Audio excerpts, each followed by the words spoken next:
Ferran Torres wins the World Cup for Spain.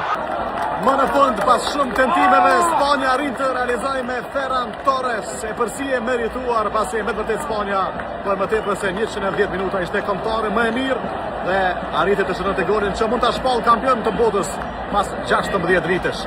Faleminderit shumë, Mobisim. Mos harroni ta shkarkoni aplikacionin e Mobisim në App Store dhe në Play Store.